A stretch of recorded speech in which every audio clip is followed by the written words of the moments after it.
Step 10 from the basic text of Narcotics Anonymous, Chapter 4, How It Works. Step 10, we continue to take a personal inventory and we were wrong, properly admitted it. Step 10 frees us from the wreckage of our present. If we do not stay aware of our defects, they can drive us into a corner that we can't get out of clean. One of the first things we learn in Narcotics Anonymous is that if we use, we lose.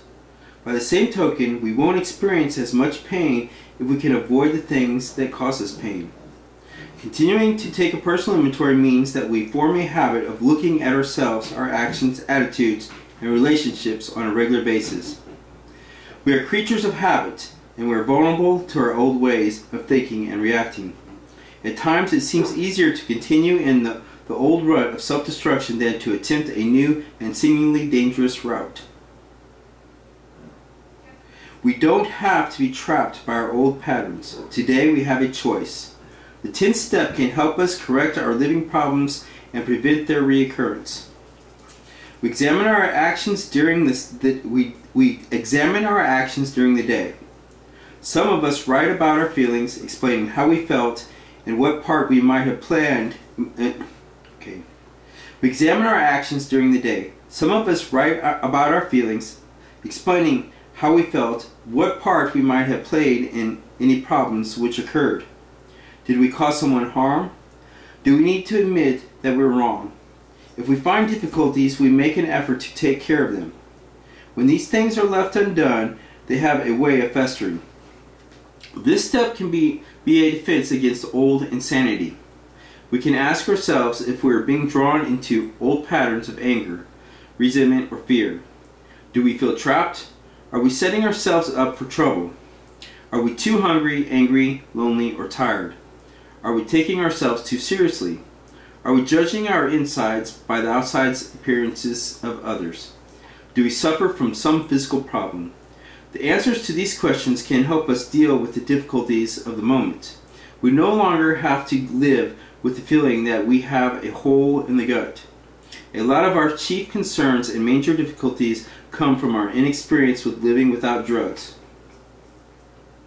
Often when we ask an old-timer what to do, we are amazed at the simplicity of the answer.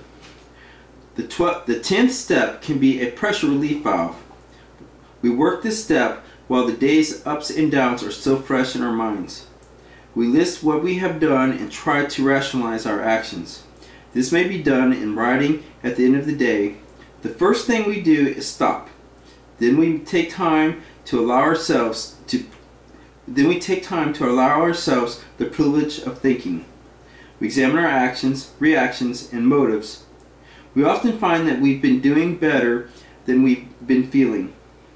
This allows us to examine our actions and admit fault before things get any worse. We need to avoid rationalizing. We promptly admit our faults, not explain them. We work this step continuously.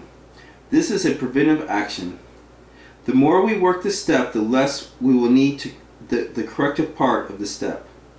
This step is a great tool for avoiding grief before we bring it on ourselves.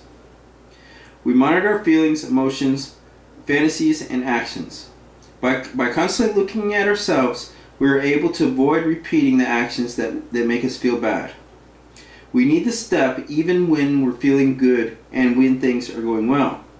Good feelings are new to us, and we need to nurture them. In times of trouble, can we try the things that work during the good times? We have the right to feel good. We have a choice.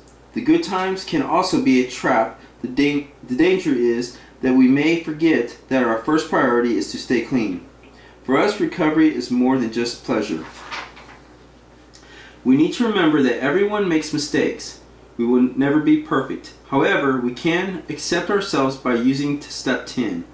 By continuing a personal inventory, we are set free in here and now from ourselves and the past. We no longer justify our existence.